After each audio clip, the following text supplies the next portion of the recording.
Et tout de suite, dans un secteur très différent, la transformation du lin, on poursuit avec vous, Alix Poledal. Vous dirigez une société créée par votre grand-père, qui s'appelle Saneco. Vous êtes également conseillère du commerce extérieur de la France, dans cette région des Hauts-de-France.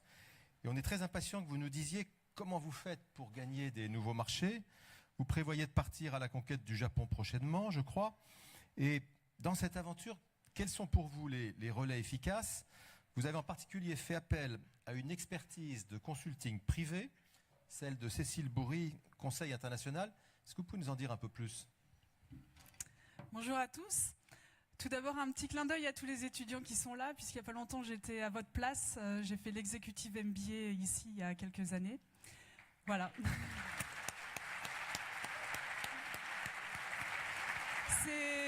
C'est certainement ça qui m'a permis de pouvoir reprendre l'entreprise familiale aujourd'hui avec mon frère et ma sœur. Comme depuis 60 ans, on a vraiment grossi.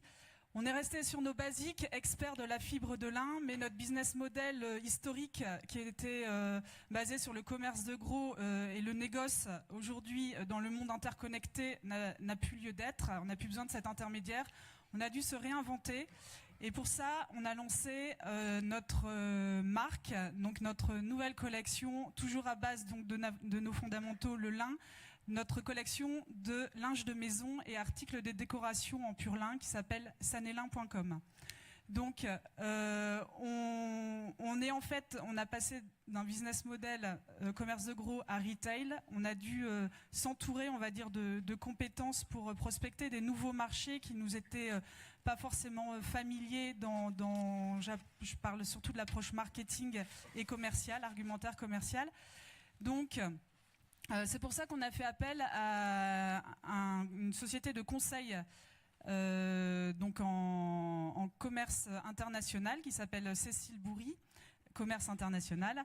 Et ensemble, on a d'abord travaillé notre business plan par rapport à nos forces, au pays où on était déjà présent. Ce business plan a donné lieu à on a identifié des zones prioritaires, donc l'Asie, le Japon, la Chine et la Corée du Sud. On a présenté à la BPI un plan prospection export qui a été accepté et qui nous donne les moyens financiers de pouvoir aller conquérir ces territoires qu'on a identifiés ensemble. Et cet accompagnement avec l'équipe de Cécile Bourry, en fait, va au-delà du business plan et des chiffres, puisqu'il nous accompagne sur le terrain aussi. Tout d'abord en formant nos équipes, notre force commerciale, en nous aidant. Enfin, en fait, ils ont vraiment notre carte de visite Sanelin. Donc, un prospect ne peut pas se rendre compte que c'est une force commerciale externalisée, puisqu'ils ont vraiment ils sont assimilés à notre force commerciale, sauf que c'est un prestataire. Et donc, ils participent avec nous au salon, au rendez-vous, à la prospection. Et voilà, donc on partage tout l'effort commercial comme une vraie équipe. Voilà, donc moi ce que je disais, pour être en parallèle de tout ça, on travaille aussi avec, bien entendu, Business France et la CCI au travers de Pavillon France, notamment sur des salons sur lesquels on va exposer là en Asie, et aussi nous donne des informations sur les marchés qui sont très très précieux pour pouvoir bien identifier notre cible.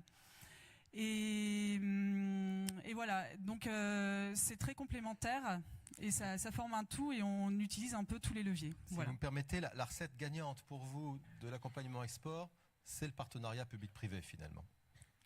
Oui, parce que c'est complémentaire, parce qu'en fait, si on a sélectionné Cécile Bourry Conseil international, c'est parce qu'ils avaient une réelle expertise dans le domaine de la déco et surtout un réseau, un carnet d'adresses, une base de données. Et donc, c'est comme ça correspondait vraiment à nos critères, c'est couplé à Business France, ça fait un cocktail très puissant. Oui. C'est cette solution qu'on voulait entendre.